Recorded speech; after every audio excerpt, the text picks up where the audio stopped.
No tenía encendido el micrófono. Yo les decía buenos días y no. Buenos días. Buenos días. Buenos días, licenciado. Vamos a dar inicio a la clase de este día. Quiero ver cuánta audiencia. 12 personas. 12 personas. Vaya, vamos a dar inicio a esta clase.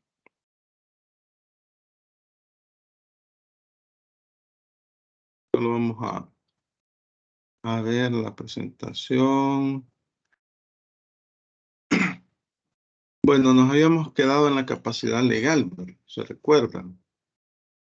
Y ya lo habíamos definido, pues es un concepto que ustedes, con el que están íntimamente relacionados, ¿verdad?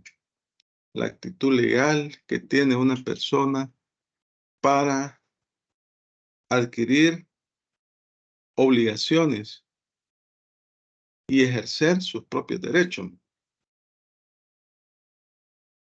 Es decir, toda persona tiene derechos y tiene obligaciones. Y por medio de la capacidad legal, esta persona puede ejercer por sí mismo esos derechos y esas obligaciones. Luego tenemos que tenemos capacidad de goce, también lo habíamos comentado. Lo habíamos comentado en la clase. Permítanme, permítanme.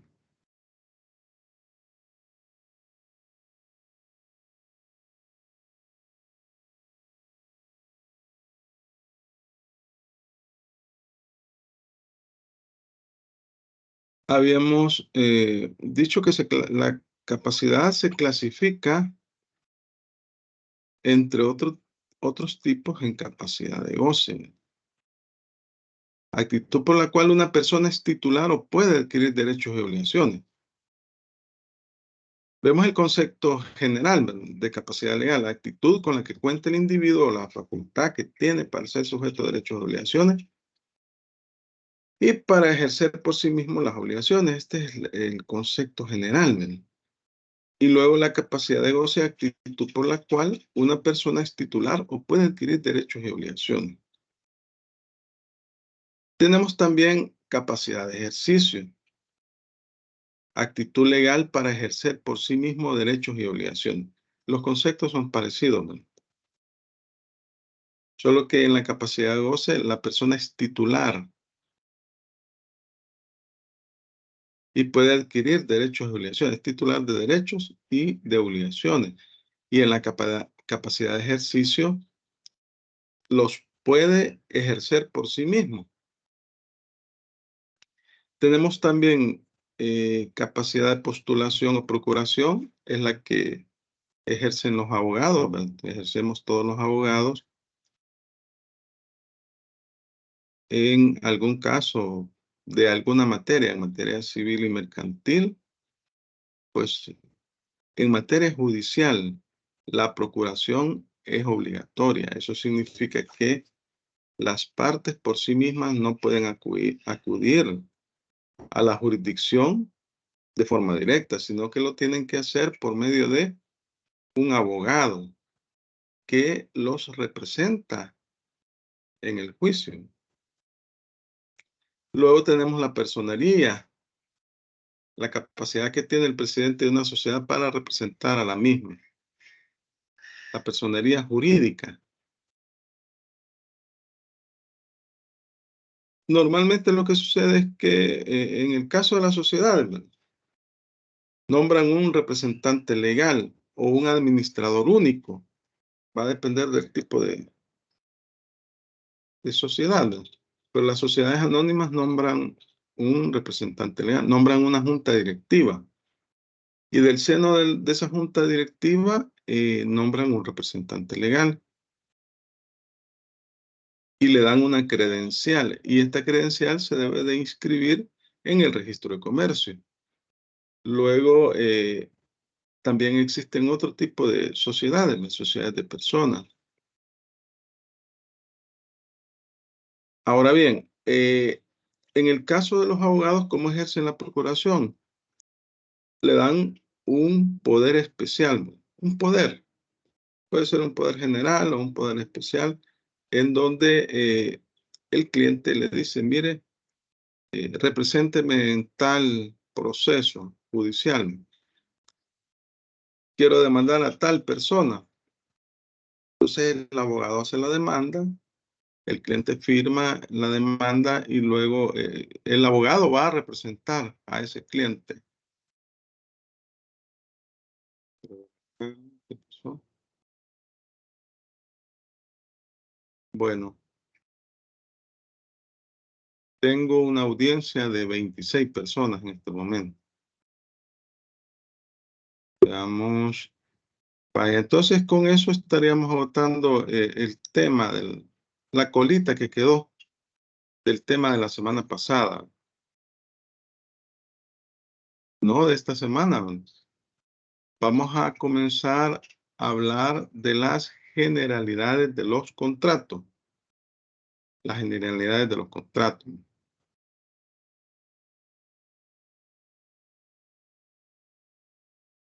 ¿Qué habíamos dicho que es un contrato?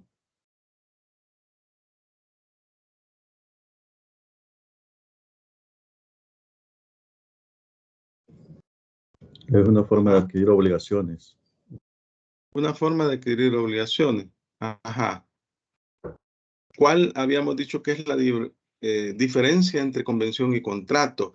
¿O forma parte de la convención el contrato?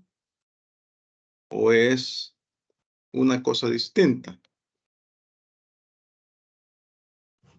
El contrato es específicamente para obligaciones y la convención no, pero sí también.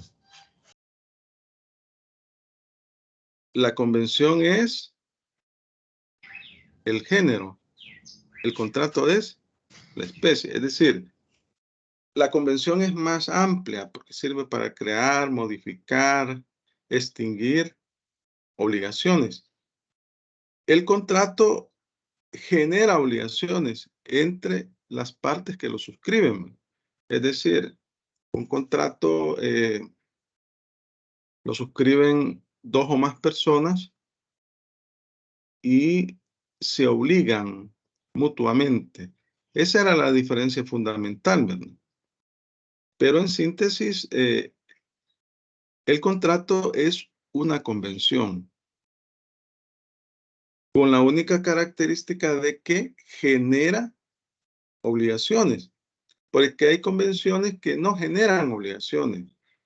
Por ejemplo, si usted constituye una sociedad anónima, ¿cómo se constituye una sociedad anónima? Mediante escritura pública ante el funcionario competente, que es un notario. Y luego, esa escritura pública hay que irla a inscribir. Hay que irla a inscribir al registro de comercio. Vaya, entonces ahí estamos hablando de un contrato de sociedad, donde están involucradas dos o más personas que se están obligando a, en virtud de ese contrato de sociedad, a adquirir derechos y obligaciones. Pero hay otros casos, por ejemplo, el nacimiento de un bebé. Hay que ir a inscribir la partida de nacimiento. Eso es convención también. Tanto el contrato de sociedad como el documento de la partida de nacimiento donde se inscribió, ahí se crea una obligación. En ambos casos estamos creando. En el caso de la sociedad se está creando una obligación, derechos y obligaciones. En el caso de la partida de nacimiento se está creando, se está formando la existencia legal o se está reconociendo la existencia legal de una persona. Ambas son convenciones. Solo que en el caso del contrato de sociedad, pues ahí se establecen derechos y obligaciones de las personas que están constituyendo esa sociedad. Hay, por ejemplo, cuando se hace un testamento, ahí se están creando derechos a favor de determinadas personas. le estoy cediendo mi patrimonio a una persona. El que hace el testamento es el causante cuando fallece. La persona o personas a quienes les ha heredado ese patrimonio, bueno, esas personas tienen que aceptar la herencia y seguir el trámite de aceptación de herencia, ya sea por la vía judicial o por la vía notarial. Cuando no hay testamento, ese trámite se debe realizar por la vía judicial. Eso es lo que se llama sucesión intestada. Y la sucesión testamentaria es cuando existe testamento. Entonces, eso es también convención.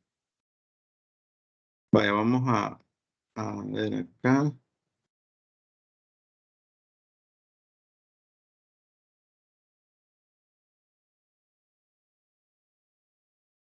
Vaya, vamos a platicar sobre los elementos de los contratos. Y permítanme, quiero ver esto. Estos son elementos de los contratos.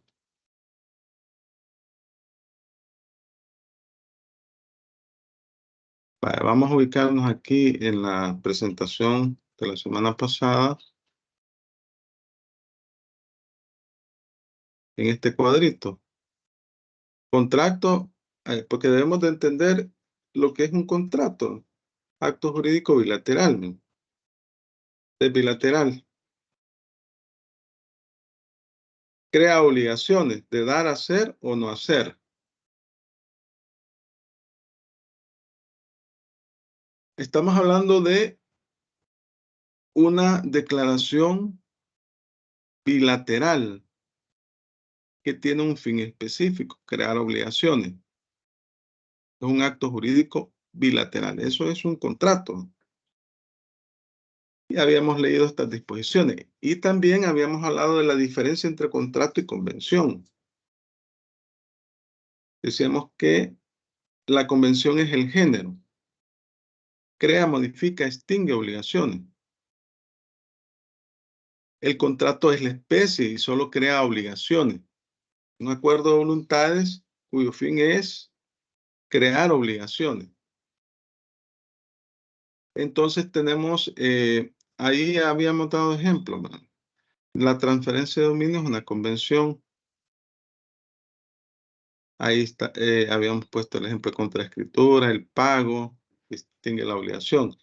Entonces, cuando hablamos de contratos, hablamos de diferentes tipos de contratos. Vaya, teniendo claridad mental sobre qué es un contrato, vamos a ver en esta clase cuáles son los elementos de los contratos. ¿Cuáles son los elementos de los contratos? Quiero ver acá.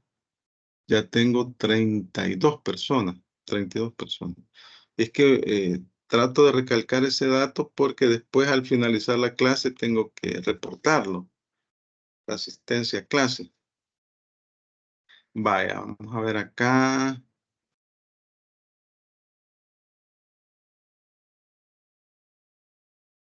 Vaya, fíjense que todo contrato tiene elementos.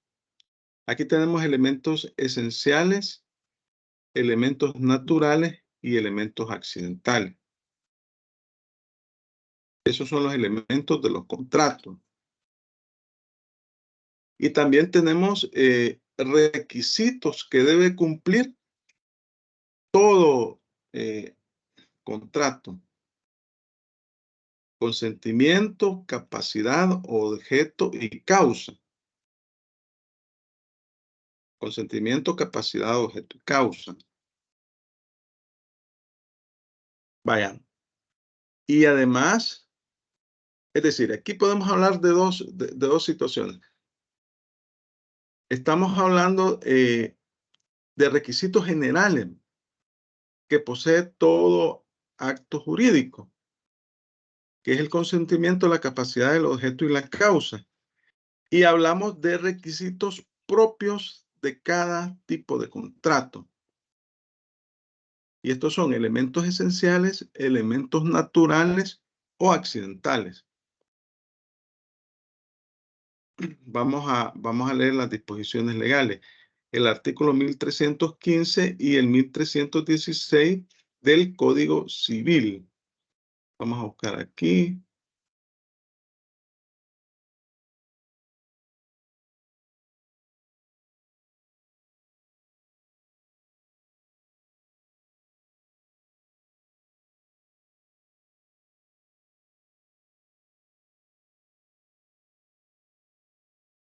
No la quiere buscar.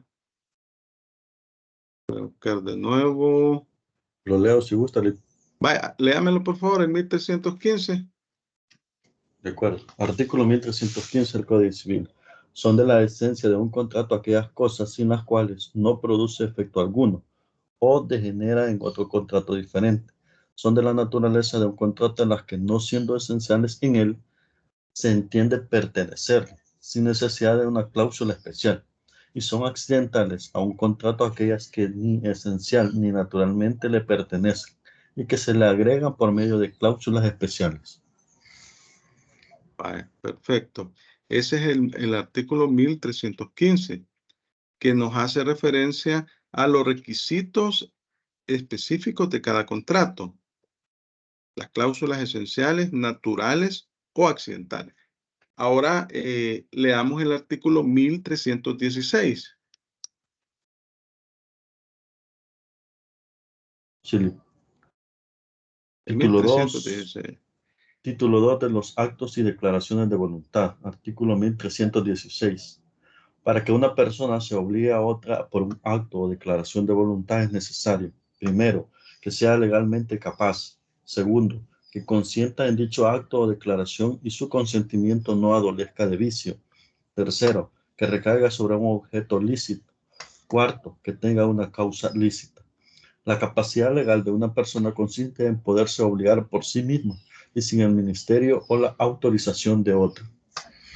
Leído. Vaya, muchas gracias. Vaya, alguien levanta la mano. ¿Quién será?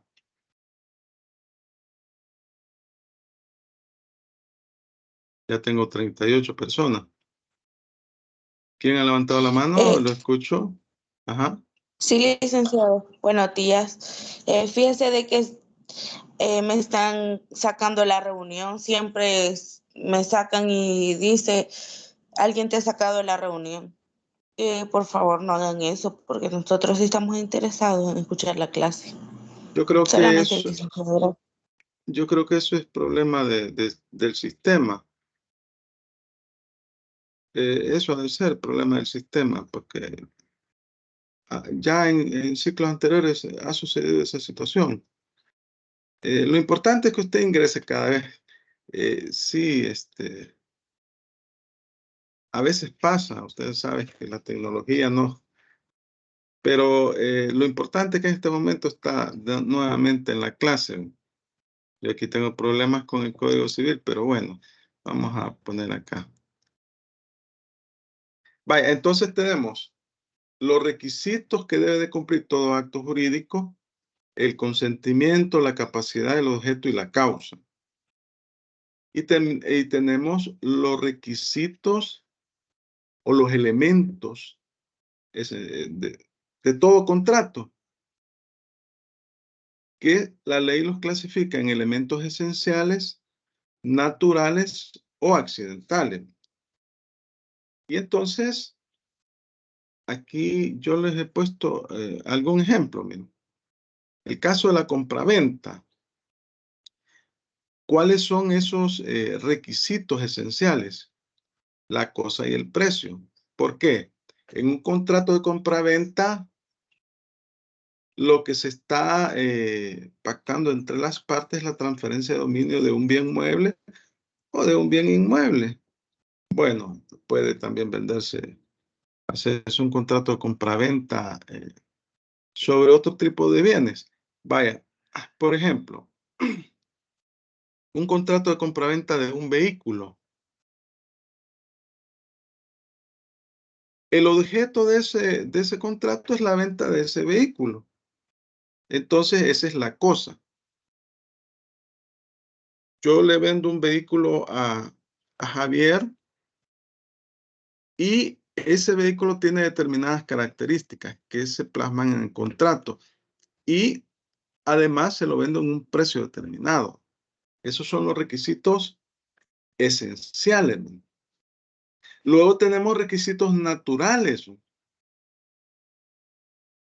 Fíjense que los esenciales son aquellos elementos sin los cuales el contrato puede generar en otro tipo de contrato o puede ser nulo. Porque en una compraventa, si no existe la cosa, no se puede hablar. No se puede hablar de un contrato de compraventa. Se puede hablar de cualquier otro contrato menos de compraventa. O si no existe el precio. Yo le entrego una cosa a alguien y no hay precio. Estamos hablando de un contrato de comodato, pero no un contrato de compraventa. Ahora, dentro de los requisitos naturales tenemos las obligaciones del vendedor de sanear la evicción y sanear los vicios ocultos de la cosa. ¿Qué será eso de la evicción? ¿Ya han escuchado esa expresión?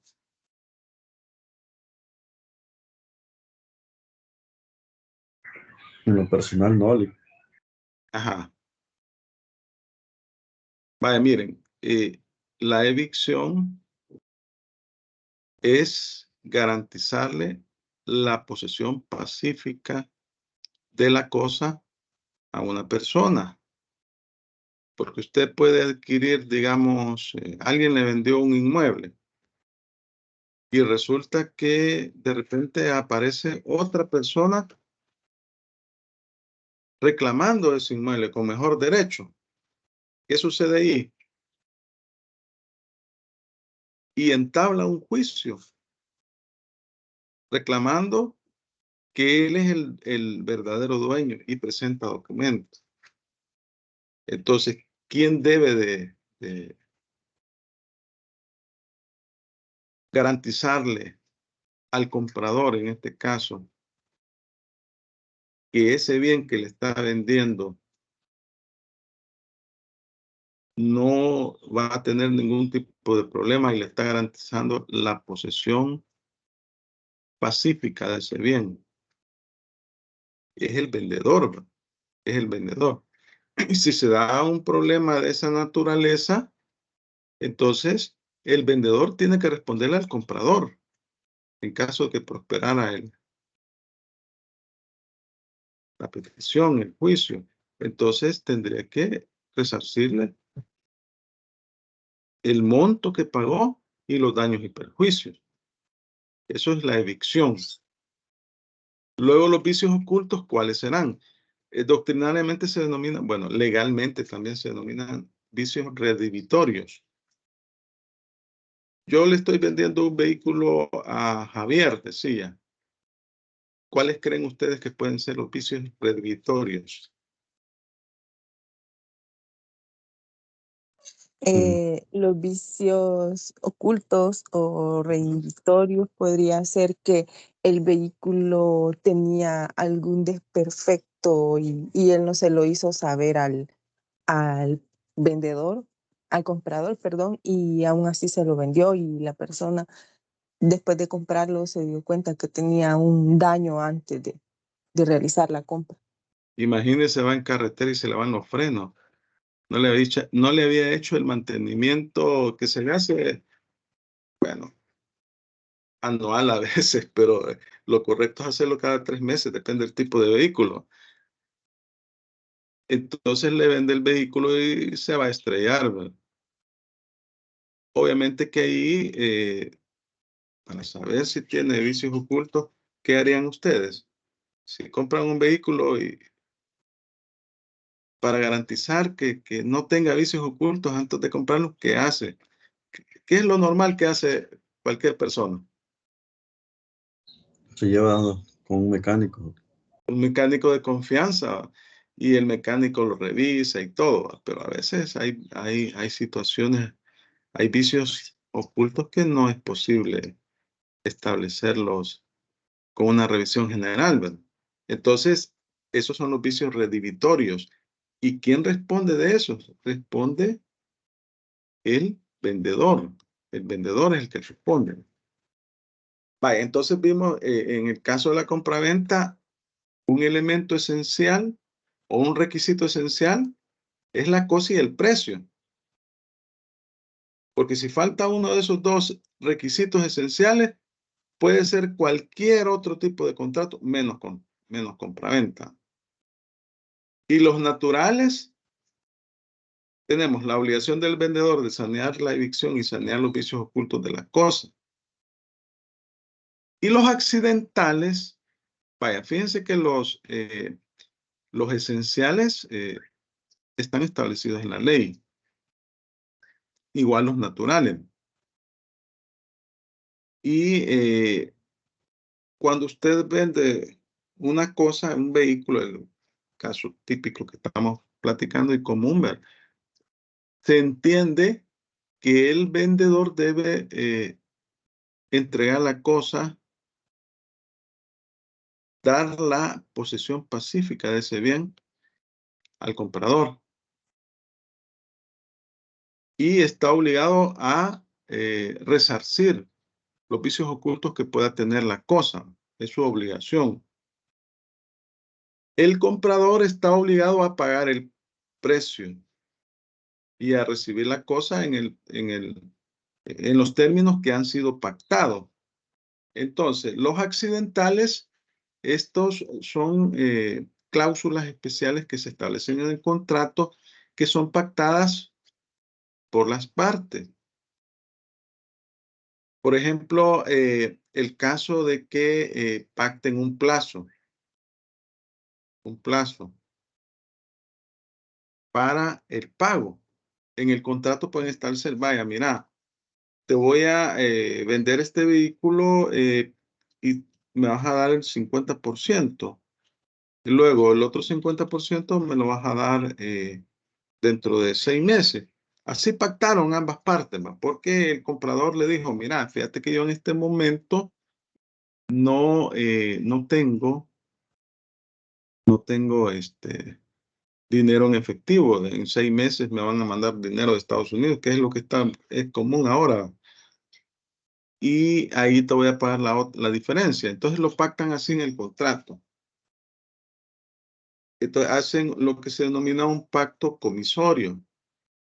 Eso significa que si el comprador no cumple, se va a rescindir el contrato.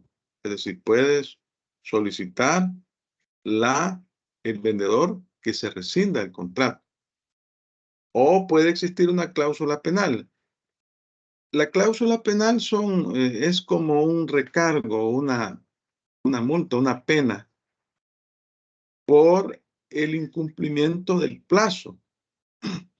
Le dice, Como mira, ejemplo, sí, en los contratos normalmente, más que perdón, todo, el que tiene la universidad, de que si pagamos después del 16 hay un recargo de $10. Eso es penal, de ¿verdad? dólares, esas serían cláusulas penales, ¿verdad? Por ejemplo, en los contratos de construcción, sobre todo se dan los del Estado. No sé si alguien trabaja en alguna, bueno, antes eran OASI, hoy es Unidad de Compras Públicas, UCP. Ahí, cuando se licitan grandes obras, se hacen ahí determinadas cláusulas y se establecen en esas cláusulas, valga la redundancia, porque el contrato tiene cláusulas penales. Le dice el Estado, ahí elaboran el contrato, porque el contrato es bilateral, un contrato de obra pública, y le dice al contratista, la entrega de la obra es tal fecha. El retraso en la entrega de la obra hará incurrir al contratista en una multa de $1,000 por día de retraso. Esas son las cláusulas penales. $1,000 por día de retraso. más que todo en los contratos de construcción, son bien comunes ese tipo de cláusula.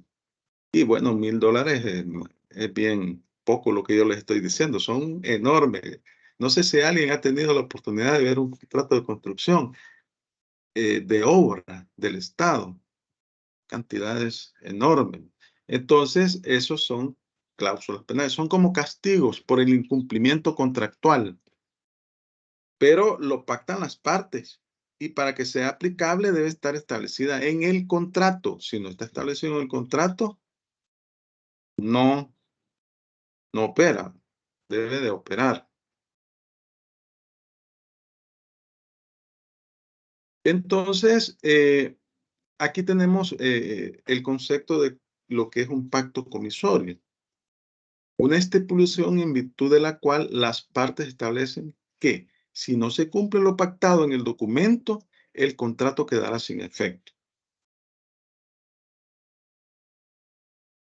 Lo que en el ciclo anterior denominamos resolución tácita, expresada o convenida.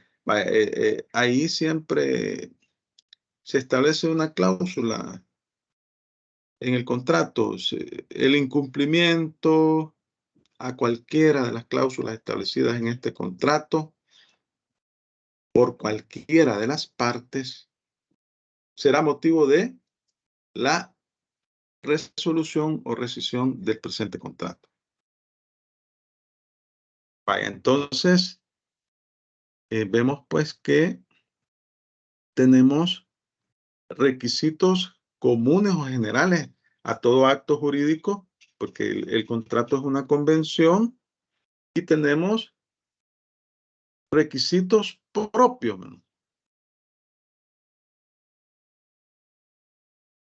Lecta una consulta. Ajá, En la lámina anterior, por favor. sí.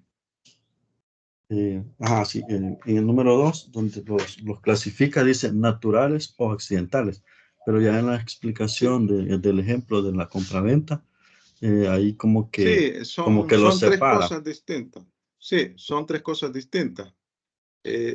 Son los esenciales, los naturales y los accidentales. Son tres cosas. Y así lo dice el artículo que usted leyó, el 1300. Vuélvalo a leer, el 1315, para tener mayor claridad. Sí, artículo 1315. Son de la esencia de un contrato aquellas cosas sin las cuales o no produce efecto alguno o degenera en otro contrato diferente. Son de la naturaleza de un contrato. Veamos lo primero. Son de la esencia de un contrato. Ajá. Aquellas cosas sin las cuales o no produce efecto alguno o degenera en otro contrato diferente. Vaya. Son Esos de son de la la, esencia, son de la esencia. son de la naturaleza de un contrato las que no siendo esenciales en él se entiende pertenecerle o sin necesidad de una cláusula especial. Vaya. Y son accidentales a un contrato aquellas que ni esencial ni naturalmente le pertenecen y que se le agregan por medio de cláusulas especiales. Ahí el caso de del tercer elemento, que son los accidentales, las partes son las que lo establecen mediante la convención en el contrato. Generalmente es el plazo, cláusulas penales, pacto comisorio. Vaya, entonces ya vimos que los esenciales son aquellos requisitos sin los cuales el contrato o no produce efecto, dice la ley, ¿verdad?, o degenera en otro diferente. Es decir, que este tipo de elementos no deben de faltar en ningún tipo de contrato. Porque la omisión de cualquiera de los elementos puede producir nulidad o puede el contrato ya no ser, bueno, no puede producir efectos jurídicos o puede convertirse en otro tipo de contrato. Caso de la compraventa, el precio y la cosa son elementos esenciales. si falta uno de esos elementos, por ejemplo, si solo está la cosa y no está el precio, yo les decía, puede ser un comodato, porque ese es el préstamo de uso. El comodato es un contrato en el cual, que lo vamos a ver, ¿verdad? Lo vamos a ver, en el cual usted entrega un bien a una persona por un plazo determinado, pero ahí no hay, no se estipula un precio. Al finalizar el plazo, la persona tiene la obligación de entregar la cosa. Por eso se llama préstamo de uso. Pero en una compraventa, el precio es un elemento esencial. Entonces, si no se encuentra el precio, puede ser otro tipo de contrato. Entonces, la falta de estos requisitos esenciales puede generar la nulidad de ese contrato. O puede tratarse de otro tipo de contrato. Entonces, este tipo de elementos son obligatorios, de acuerdo a la naturaleza. Por ejemplo, en un contrato de arrendamiento, ¿qué elementos ustedes pueden identificar como esenciales?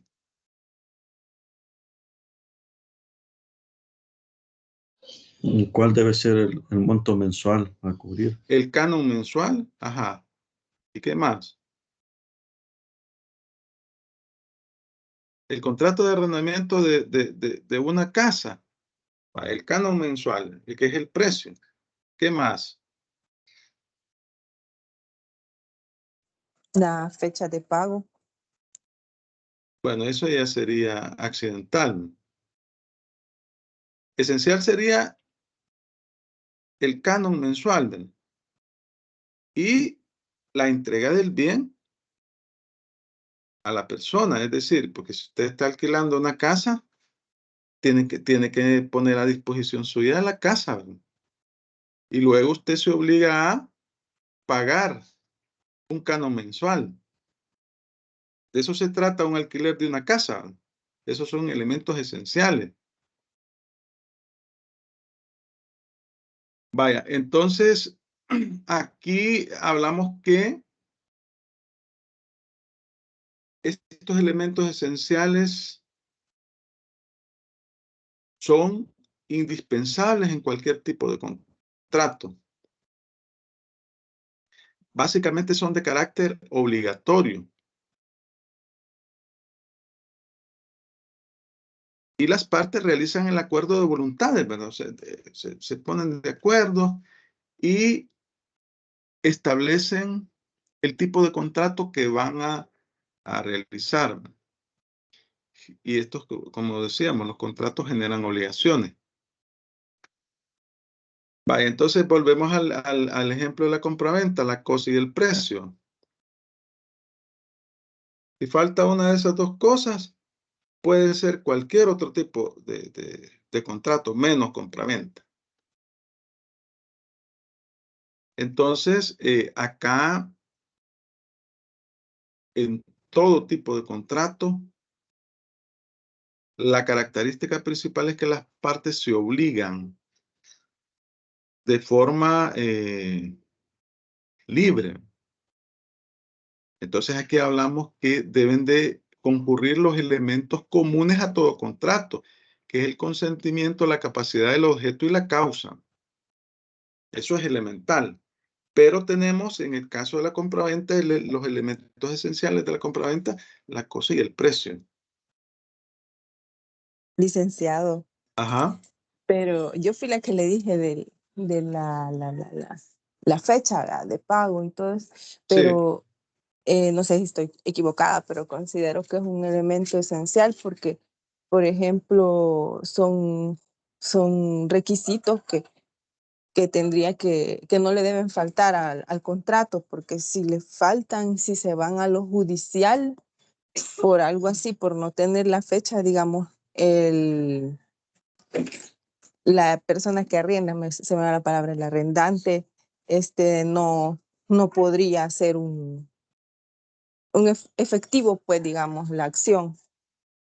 Vaya, Por, a ver, ¿quiénes fijan la fecha? la fecha de pago? El arrendante y el arrendatario.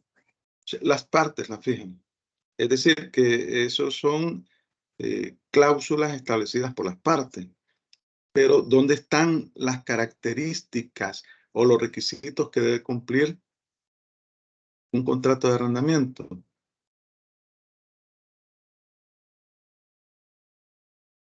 Bueno, si es arrendamiento civil, en la ley. En la ley. Entonces, aquí estamos hablando de cláusulas esenciales, naturales y accidentales. Las accidentales las partes las pactan. Las pactan en el contrato. Ahora bien, todo lo que se estipule en un contrato es ley para las partes contratantes. Es ley para las partes contratantes. Pero puede suceder que por alguna omisión no se pactó la fecha de pago en un arrendamiento. Difícil que pase, muy difícil que pase. Eso genera una modificación del contrato. Pero sabemos que usted, si es un arrendamiento de una vivienda, a más tardar, al finalizar cada mes, usted tiene que pagar. Tiene que pagar. Entonces, aquí la situación es que los plazos los estipulan las partes, los plazos en el contrato. Y por eso la ley los está clasificando, elementos esenciales, elementos naturales y accidentales. Y el mismo artículo que leyó el compañero, el 1315, establece ahí cuáles son los elementos esenciales, cuáles son los naturales y cuáles son los accidentales. Vaya, aquí tenemos las disposiciones. Ahí están en pantalla. Léame el 1314, la señorita que me acaba de consultar.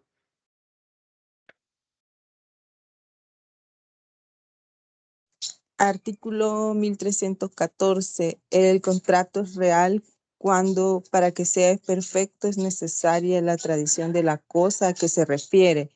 Es solemne cuando está sujeto a la observancia de ciertas formalidades especiales, de manera que sin ellas no produce ningún efecto civil y es consensual, cuando se perfecciona por el solo consentimiento. Inciso segundo. Se distinguen en cada contrato las cosas que son de su esencia, las que son de su naturaleza y las puramente accidentales. Vaya. El contrato real cuando para que sea perfecto es necesaria la tradición de la cosa. ¿A qué se refiere? Es solemne cuando está sujeto a observancia de ciertas formalidades especiales. Por ejemplo, el caso de la venta de bienes inmuebles. Es un requisito esencial establecido en la ley que se debe hacer por escritura pública.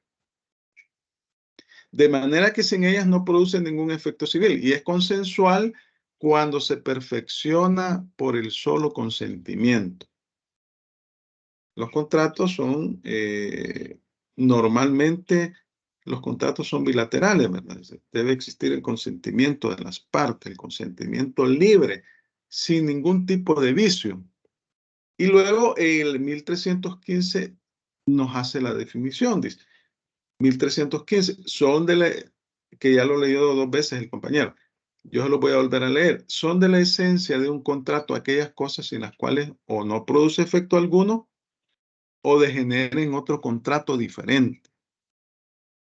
Son de la naturaleza de un contrato las que no siendo esenciales en él, se entiende pertenecerle sin necesidad de una cláusula especial. Y son accidentales a un contrato aquellas que ni esencial ni naturalmente le pertenecen y que se le agregan por medio de cláusulas especiales. Vaya, entonces, aquí tenemos una clasificación de los elementos esenciales. Habíamos dicho al inicio que tenemos algunos elementos comunes a todo acto jurídico. Y esos son los establecidos en el artículo 1316.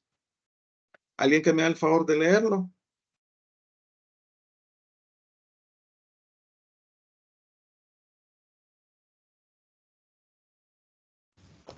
Se lo leo, Lic. Hágame el favor. Artículo 1316. Para que una persona se obligue a otra por otro acto o declaración de voluntad es necesario: primero, que sea legalmente capaz; segundo, que consienta en dicho acto o declaración y su consentimiento no adolezca de vicio; tercero, que recaiga sobre un objeto lícito. Vale, gracias. Ahí ven en la pantalla la disposición que acaba de leer el compañero. Para que una persona se obligue a otra por un acto o declaración de voluntad es necesario que sea legalmente capaz. Hablamos de la capacidad legal, ¿no? Que consiente en dicho acto o declaración y su consentimiento no adolezca de vicio. Entonces, vamos a ver en la próxima clase cuáles son los vicios del consentimiento: el error, la fuerza y el dolo, que están regulados también ahí en el código. Que recaiga sobre un objeto lícito. Por ejemplo, les decía en la clase anterior, bueno, alguien que se dedique a la venta de ¿cómo se llama?, de cocaína, y hace un contrato de compraventa. Ese contrato va a ser un contrato ilícito, con un objeto ilícito, porque la venta de cocaína está prohibida por la ley, ¿no? Bueno, aquí tenemos,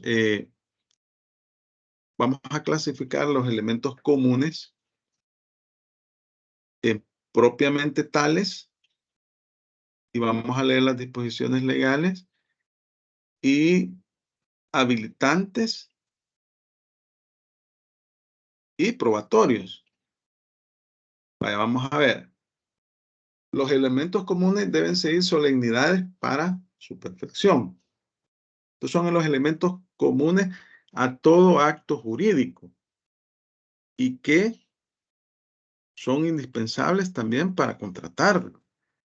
Y es decir, si yo no tengo capacidad, ¿qué sucede entre un contrato entre un menor de edad y un mayor de edad? ¿Qué tipo de obligación se genera ahí? ¿Qué tipo de obligación se genera?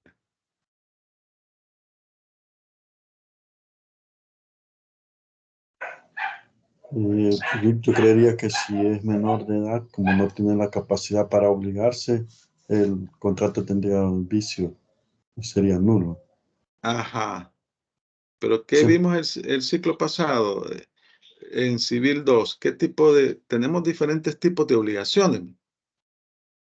Si alguien contrata con un menor de edad, ¿qué tipo de obligación es? A ver, ¿quién me dice? Unilateral. Bueno, es que se recuerdan que hay una clasificación de las obligaciones. Es una obligación natural. Recuerden, es una obligación natural y está regulada en el Código Civil. Entonces, si esta obligación, cuando este menor de edad, digamos que tenía 17 años, cumple 18 años y ratifica la obligación, ratificó esa deuda, entonces es valedera. Porque es la característica de la obligación natural es que yo no puedo ejercer acciones legales en contra de un menor de edad. Pero si este menor de edad, al cumplir la mayoría de edad, ratifica la obligación, entonces entonces sí ya puedo ejercer mis acciones legales. Entonces sería una obligación natural. Recuerden de las obligaciones. Es una obligación natural. Vaya, entonces, veamos aquí. Los elementos comunes deben seguir solemnidades para su perfección. Alguien que me lee el artículo 1314, ahí están en pantalla. Si no, es difícil que no puedan leer en la pantalla. Y otra persona, y otra persona que me lee el 1552, va, el 1314. Artículo 1314. El contrato es real cuando, para que sea perfecto, es necesaria la tradición de la cosa a que se refiere. es solemne cuando está sujeto a la observancia de ciertas formalidades especiales, de manera que sin ellas no produce ningún efecto civil, y es consensual cuando se perfecciona por el solo consentimiento. Vaya, esto lo acabamos de leer. Vaya, 1552. Yo lo voy a leer, licenciado. Buenos días. Vaya, buenos días. Artículo 1552.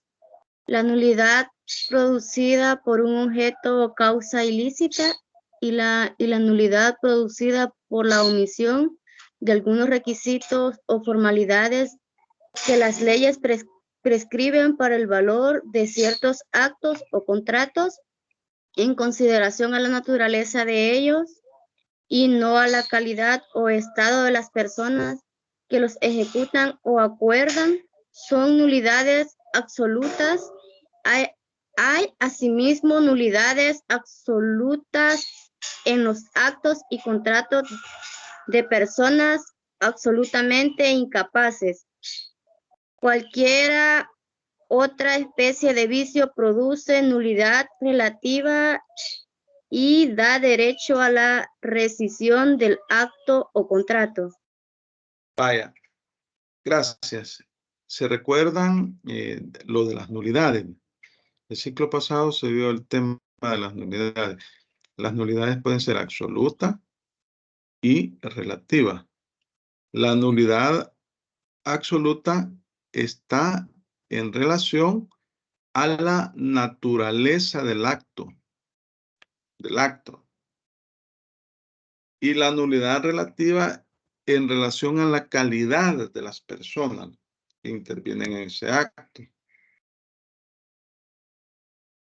Entonces, en el caso de un contrato, debe de cumplir los elementos esenciales establecidos. Si no cumple un elemento esencial, el caso de la compraventa que estábamos hablando, debe ser la cosa y el precio. Pero si no tiene precio, entonces ese contrato podría ser un contrato de comodato. Deveniería en otro tipo de contrato. Pero si este contrato, si las partes no era eso el objeto contractual, bueno, puede incluso promocionarse una nulidad absoluta. La nulidad absoluta es en consideración a los requisitos que debe de cumplir o a la naturaleza del acto en sí. Y la nulidad relativa hace referencia a la calidad de las personas. Por ejemplo, yo contrato con un menor de edad o esta persona, existe una sentencia judicial en la cual no puede, ha perdido todos sus derechos. Perdió todos. Una persona que cometió un delito y está guardadito en la cárcel. Vaya, leamos el 1572.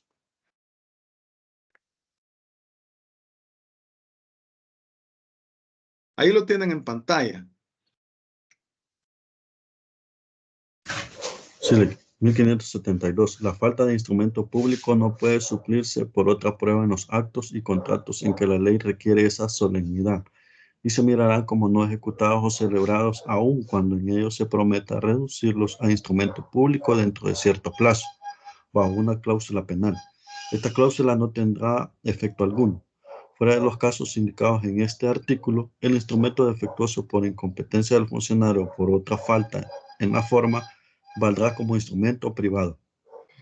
Vaya, un ejemplo de instrumento o de contrato en el cual se exige que se haga en instrumento público.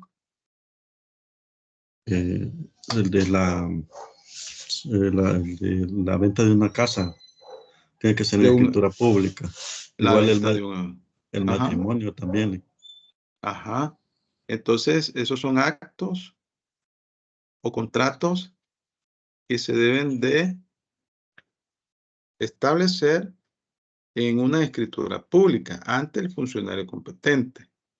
Pero ¿qué sucede si el abogado, el notario, no estaba suspendido como notario? Sin perjuicio de que de la responsabilidad civil, penal y administrativa que pueda acarrearle a esta persona, ahí el acto no cumple las formalidades establecidas en la ley, porque debe ser un contrato en una escritura pública, un inmueble, ante el funcionario autorizado por la ley. Entonces estamos hablando de un instrumento defectuoso. Y la ley dice puede valer como un instrumento privado. Como un instrumento privado. Vaya, tenemos también, estos son los, digamos, estamos hablando de los elementos comunes a los contratos, ¿no? Y estos pueden ser propiamente tales, y ahí hemos relacionado las disposiciones, el 1314, el 1552, el 1572, y también habilitantes, aquellos que dejan sin efecto el contrato. Vale, leamos el 1552, que ya lo leímos. Bueno, lo voy a leer yo porque ya lo leímos. La nulidad producida por un objeto o causa ilícita y la nulidad producida por la omisión de algún requisito o formalidad que las leyes prescriben para el valor de ciertos actos o contratos, algún requisito o formalidad que las leyes prescriben para el valor de ciertos actos o contratos, en consideración a la naturaleza de ellos y no a la calidad o estado de las personas que lo ejecutan o acuerdan, son nulidades absolutas. Nulidades absolutas, ya que las nulidades absolutas están en relación a los requisitos o formalidades prescritas en la ley para un determinado acto jurídico. Y las nulidades relativas están en relación a la calidad o estado de las personas. Se contrata con un menor de edad o con una persona que no estaba facultado. Eso, en esos casos hablamos de nulidad relativa. La característica de la nulidad absoluta es que no se puede subsanar. Es un vicio de tal calado que no se puede subsanar y es imprescriptible, no prescribe. En cambio, la nulidad relativa sí es subsanable. Puede ser subsanado con el transcurso del tiempo. El caso que les mencionaba, contrató usted con un menor de 17 años. Digamos que le hacían falta 3 meses para cumplir los 18 años. Y si el acto posteriormente ratificado, ahí se subsanó, ¿verdad? La nulidad relativa. Hay asimismo nulidad absoluta en los actos y contratos de personas absolutamente incapaces. Los menores de edad y los interdictos, ¿no? Las personas que no se pueden dar a entender por sí mismos, los sordomudos. Pero el caso de un menor de edad de 17 años, ¿no? Ahí hablamos de una nulidad relativa, porque con el transcurso del tiempo, cuando cumpla la mayoría de edad, puede ratificar ese acto. Puede ser ratificado. Cualquier otra especie de vicio produce nulidad relativa y da derecho a la rescisión del acto o contrato. Eso dice el 1552. Da derecho a la rescisión del acto o contrato. Es decir, la rescisión es la terminación del contrato por un pacto comisorio. Entonces la parte, en este caso las partes han establecido una cláusula en la cual el incumplimiento de cualquiera de las obligaciones establecidas en el contrato será motivo de rescisión. Entonces se pide la rescisión del contrato. Entonces la nulidad absoluta es una nulidad que no se puede sanear con el transcurso del tiempo. Es un vicio de tal calado que es imprescriptible, se puede alegar en cualquier tiempo. Y es en relación a los requisitos o formalidades prescritos por la ley para determinados actos. Estamos hablando de los elementos esenciales del acto.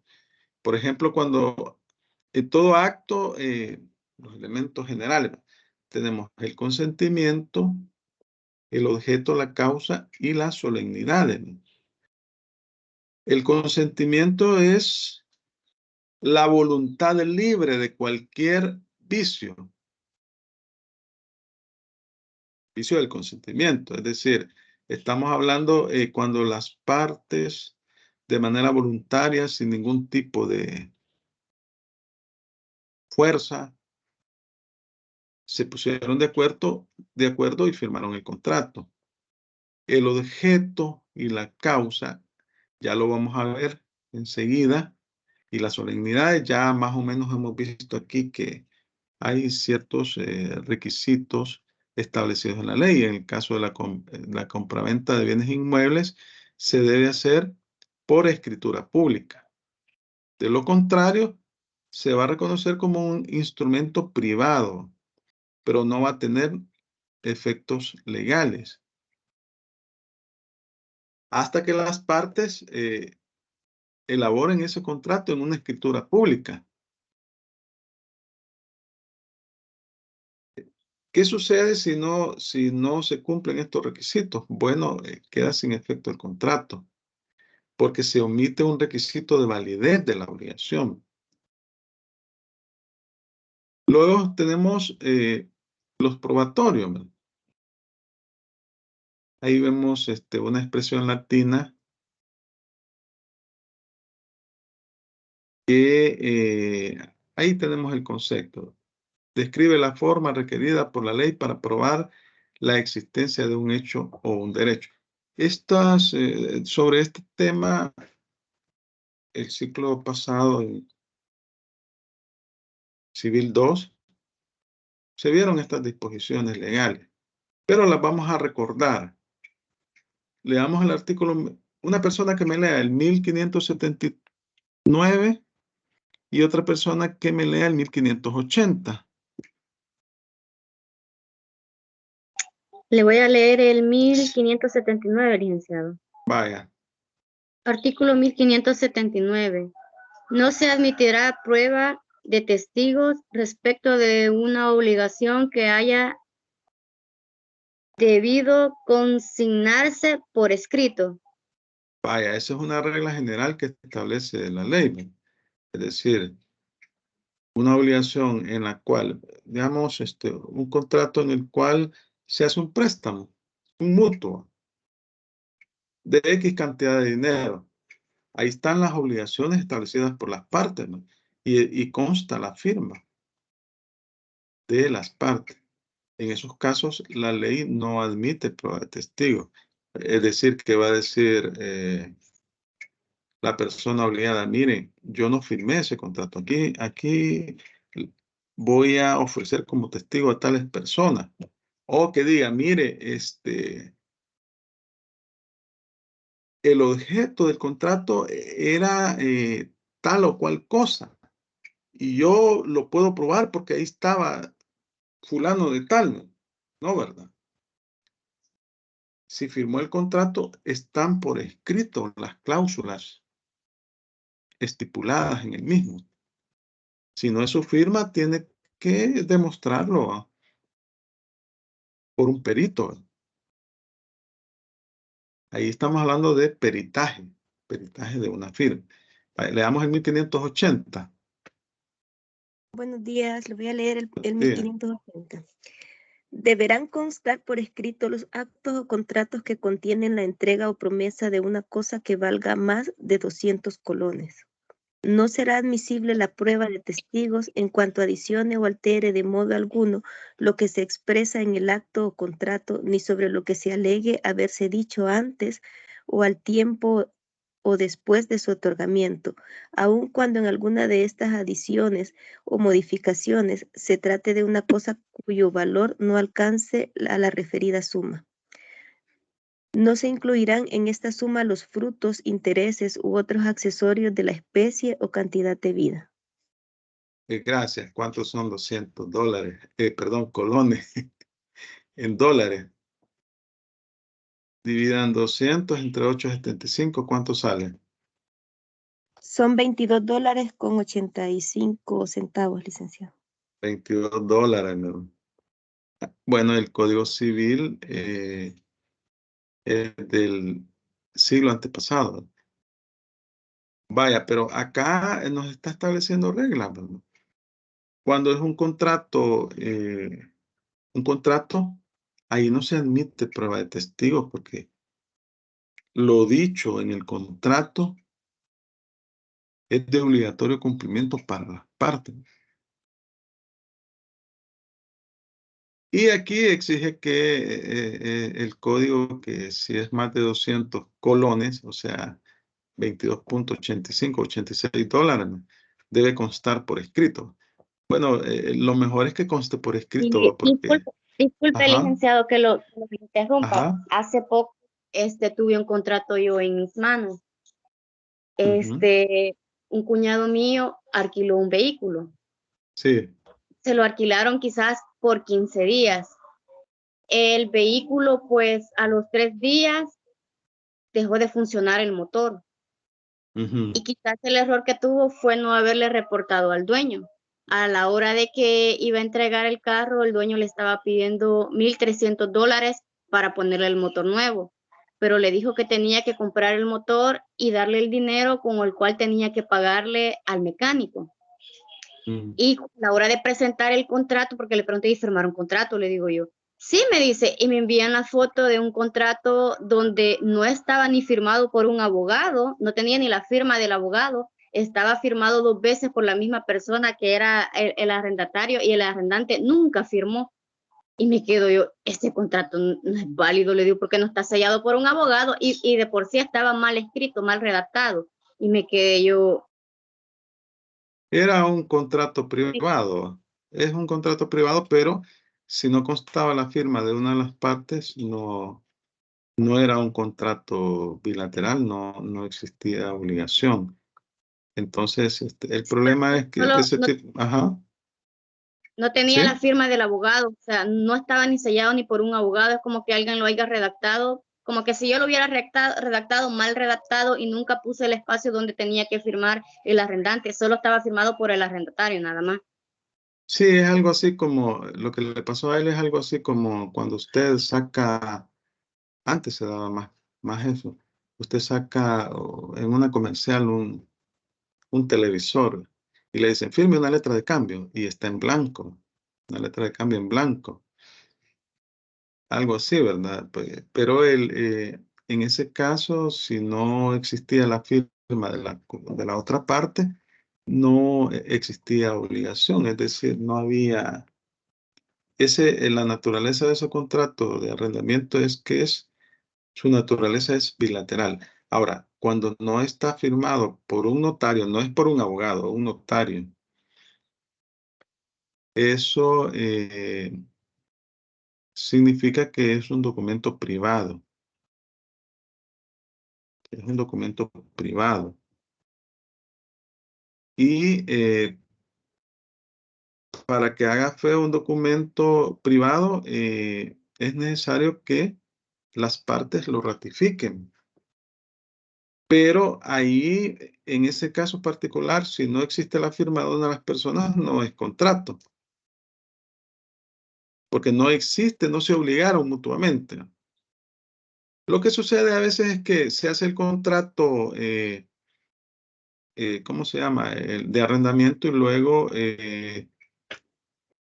las partes de manera privada y luego contratan a un notario para que vaya certificado por el notario. Y el notario lo que hace es a continuación del contrato, levanta el acta respectiva y dice, y vuelve a firmar y firman las partes. En un documento privado, no en escritura pública, pero ya adquiere la calidad de documento público porque se hace constar ante un funcionario. Pero el caso que usted plantea ahí no hay, ¿cómo se llama? No hay obligación. Hágame el favor de leerme el artículo 1703, por favor, la que me consultó. Sí, licenciado. Artículo 1703. El arrendamiento es un contrato en que dos partes se obligan recíprocamente la una a conceder el goce de una cosa o a ejecutar una obra o prestar un servicio y a la otra a pagar por este goce, obra o servicio un precio determinado. Deberán estar por escrito los arrendamientos cuyo precio total es único, excede de 200 colones, o sea, redeterminado. Indeterminado. O sea, indeterminado, y aquellos en que se hubiere estipulado un precio periódico que excede de 200 colones en cada periodo, no siendo admisible en estos casos la prueba testimonial, sino en conformidad a lo prescrito en el artículo 1582. Ajá. Vaya, aquí establece que el arrendamiento debe constar por escrito.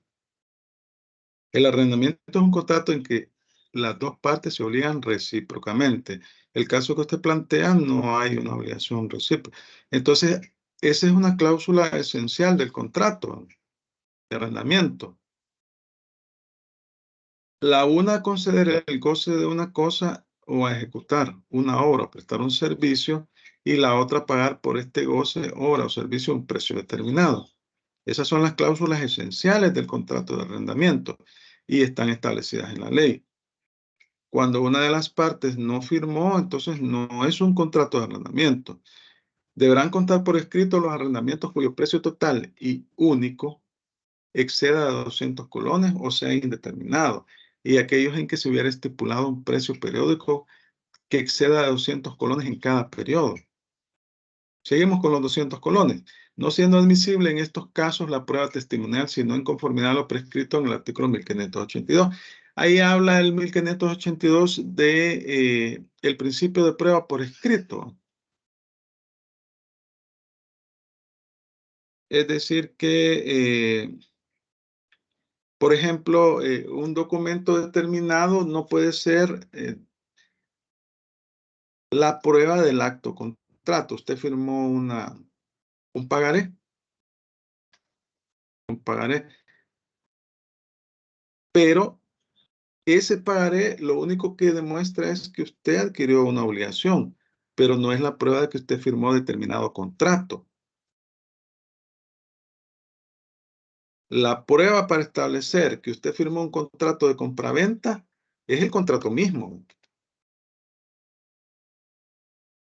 Una letra de cambio que usted haya firmado por el mismo valor, lo único que establece es una obligación, pero no prueba la existencia de ese contrato.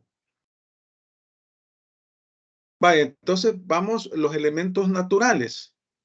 Estos son aquellos que, no siendo esenciales, se entienden pertenecer al contrato,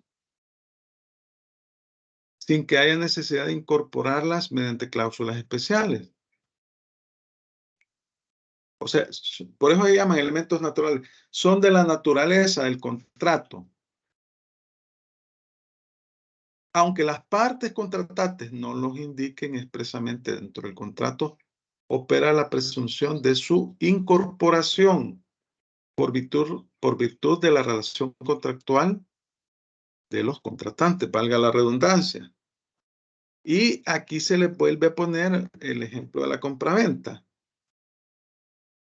¿Cuáles son los elementos naturales de la compraventa?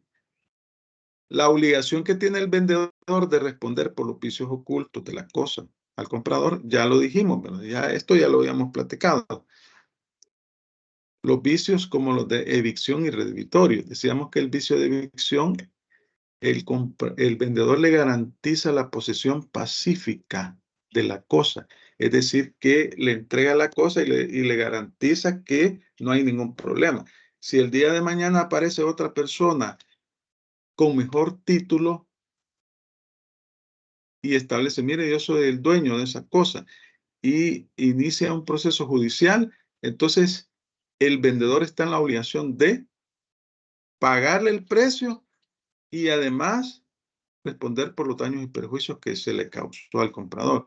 Y los vicios redivitorios, que son los vicios ocultos, ¿no? Estos son los vicios ocultos que tiene la cosa.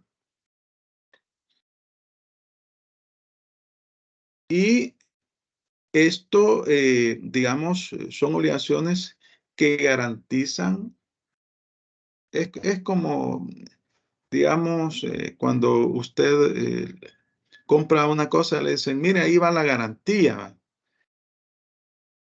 Y en caso de que exista cualquier problema, usted traiga este documento y lo entrega.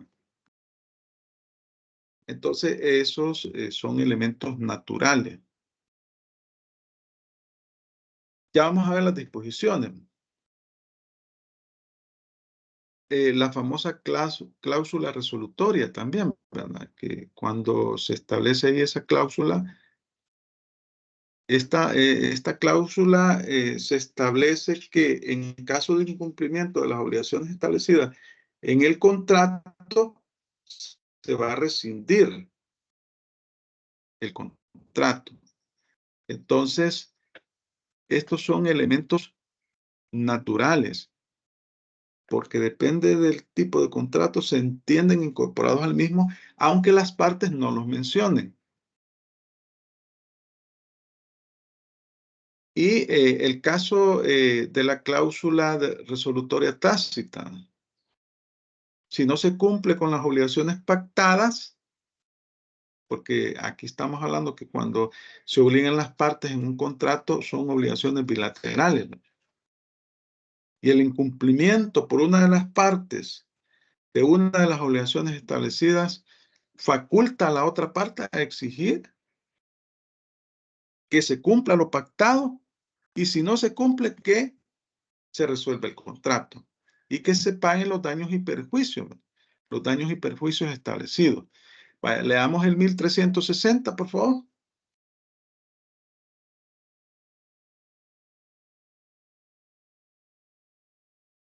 Ahí lo tienen en pantalla. Se lo voy a leer. Artículo 1300. Vayan, lean. Prosiga con la lectura. Ok, artículo 1360. En los contratos bilaterales va envuelta la condición resolutoria de no cumplirse por uno de los contratantes lo pactado, pero en tal caso podrá el otro contratante pedir a su arbitrio o la resolución o el cumplimiento del contrato con indemnización de perjuicios en uno u otro caso. Vaya, esa es una cláusula natural, aunque no esté establecida en el contrato, pero como es bilateral, se sobreentiende que aplica. Esa es una cláusula natural, la cláusula resolutoria. Vaya, alguien que me lea, el caballero que no pudo leer, que me lea el 1418. Artículo 1418. El deudor no es responsable sino de la culpa lata en los contratos que por su naturaleza son útiles al acreedor. Es responsable de la leve en los contratos que se hacen para beneficio recíproco de las partes y de la levísima en los contratos en que el deudor es el único que reporta beneficio. El deudor no es responsable del caso fortuito a menos que se haya constituido en mora, siendo el caso fortuito de aquellos que no hubieran dañado a la cosa debida, si hubiese sido entregada al acreedor o que el caso fortuito haya sobrevenido por su culpa. La prueba de la diligencia o cuidado incumbe al que ha debido emplearlo, la prueba del caso fortuito al que lo alega, todo lo cual, sin embargo, se entiende sin perjuicio de las disposiciones especiales de las leyes y de las estipulaciones expresas de las partes. Vaya, ven ustedes una característica de las cláusulas naturales. Están establecidas en la ley. Están establecidas en la ley. Aquí estamos hablando de cuáles son las obligaciones del deudor frente al acreedor. Este tipo de obligaciones, aunque no se encuentran estipuladas en el contrato, son cláusulas naturales porque están reguladas en el Código Civil. Aquí vemos otras 3 disposiciones. Alguien que me haga el favor de leérmelas. Una sola persona, porque ahí están el 1627, el 1639 y el 1659. Bueno, si lo lee en pantalla, si lo va a leer en código, pues ahí sí serían 3 personas. Hágame el favor de leerlo.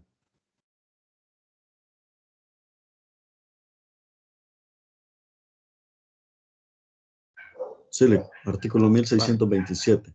Las obligaciones del vendedor se reducen en general a 2, la entrega o tradición y el saneamiento de la cosa vendida. La tradición se sujetará a las reglas dadas en el título 6 del libro 2. Artículo 1639. La obligación de saneamiento comprende 2 objetos: amparar al comprador en el dominio y posesión pacífica de la cosa vendida y responder de los defectos ocultos de ésta, llamados vicios redivitorios. Artículo 1659. Se llama acción redivitoria la que tiene el comprador para que se rescinda la venta o se rebaje proporcionalmente el precio por los vicios ocultos de la cosa vendida, raíz o mueble, llamados redivitorios. Leído. Vaya, muchas gracias, muchas gracias. Vaya, entonces aquí estamos hablando de cláusulas naturales. Las obligaciones del vendedor se reducen en general a 2, la entrega o tradición y el saneamiento de la cosa vendida. Ahí estamos hablando del saneamiento de evicción y los vicios redivitorios. Entonces, la obligación de saneamiento comprende los vicios ocultos de la cosa y el saneamiento de evicción, la evicción. Y la evicción no es más que garantizarle la posesión pacífica de la cosa. Y los vicios redivitorios son los vicios ocultos, como el caso que planteaba ahí la compañera. No servía el motor, ¿verdad? Entonces, eso se puede establecer mediante un peritaje técnico, mecánico, ¿verdad? Puede alegar la persona, mire, pero este motor no servía cuando me lo entregó. Ahí hay que alegar un peritaje técnico. Pero como no había firmado el otro, entonces ahí no había obligación. Y eso se llama la acción redivitoria, que se debe plantear en los tribunales. Y luego tenemos los elementos accidentales. Estos, como decía, no están establecidos en la ley, no son esenciales a la naturaleza del contrato en sí, pero las partes los establecen en el contrato mediante cláusulas especiales. Elementos accidentales se definen como aquellas cosas que se incorporan al contrato por medio de cláusulas especiales, porque no pertenecen al contrato, o sea, a lo regulado en el Código Civil, en la ley, ni esencial ni naturalmente. Aquí se pone el ejemplo de la compraventa. Por ejemplo, la estipulación de ciertas modalidades al contrato, como el plazo, para que el vendedor entregue la cosa y el comprador pague el precio de la misma. Ahora bien, por lo que consultó la compañera, que a ella le parecía que era esencial y natural, es que si usted establece el plazo de entrega y el plazo de pago en un contrato, se vuelve en una obligación de carácter bilateral y las partes deben de cumplir.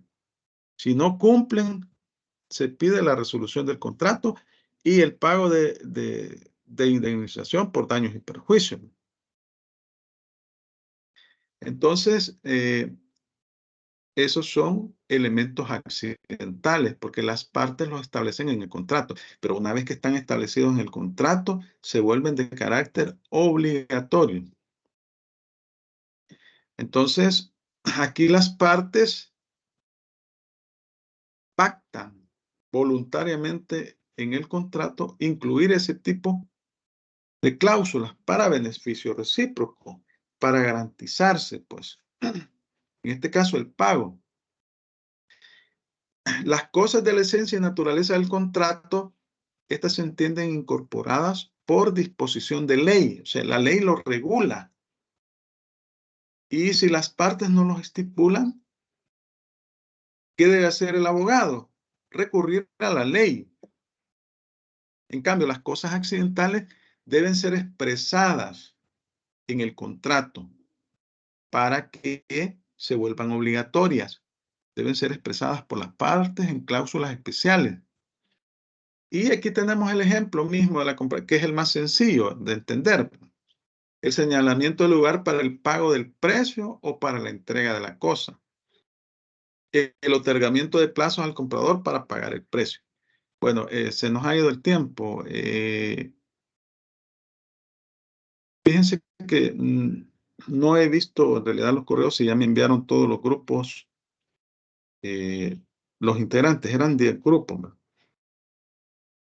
Hoy, este día, sí lo voy a revisar y voy a, mañana, domingo, les voy a enviar la guía para que elaboren el trabajo de la primera unidad. Y anoche estaba viendo el aula virtual, pero ahí pues tengo que hacer, todavía no lo he revisado completamente, pero espero que el domingo por lo menos ya tener la primera parte, va a incorporar ahí. ¿Iba a decir algo usted, Nelson Barahona Maravilla? No.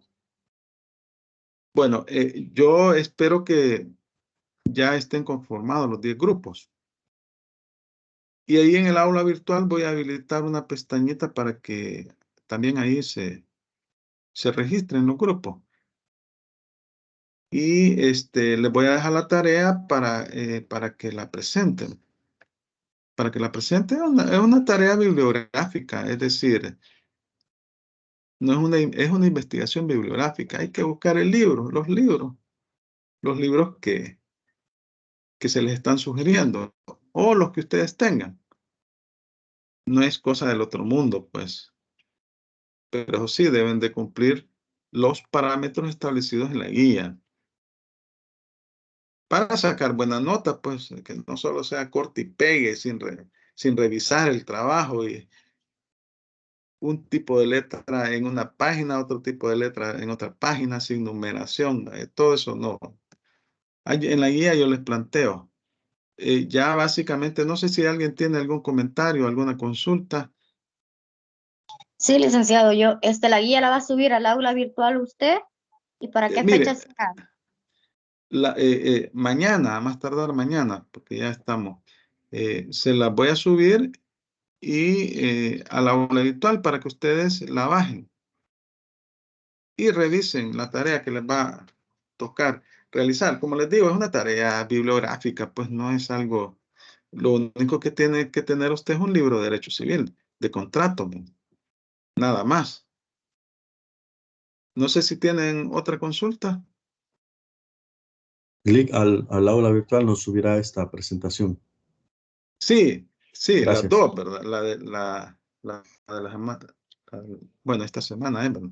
Sí, las dos las voy a subir, pero es que he estado ahí con el aula virtual. Sí, Hernández Cervellón. Muy buenos días, licenciado y compañero.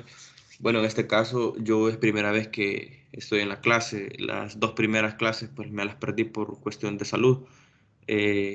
No veo ¿cómo No, se llama? no. Las grabaciones. Por si acaso quisiera repasar, no sé cómo sería la modalidad, Lick.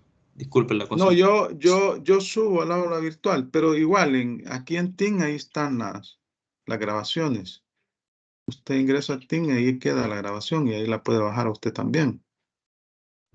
Ah, ok, sí, le preguntaba porque ayer estaba revisando en la noche y me aparecía solo un archivo, pero no lo podía En abrir. TIN. En Teams, correcto, sí. Ajá, sí, ahí puede bajar esa presentación, pero yo la subo al aula virtual y cuando la subo al aula virtual, aunque les diré que no es fácil subir al aula virtual la clase. La presentación sí es fácil subirla. Pero deme un tiempito. Yo hoy voy a comenzar a trabajar en... No me preocupe, gracias. No me preocupe, Lip. Ajá. Está bien.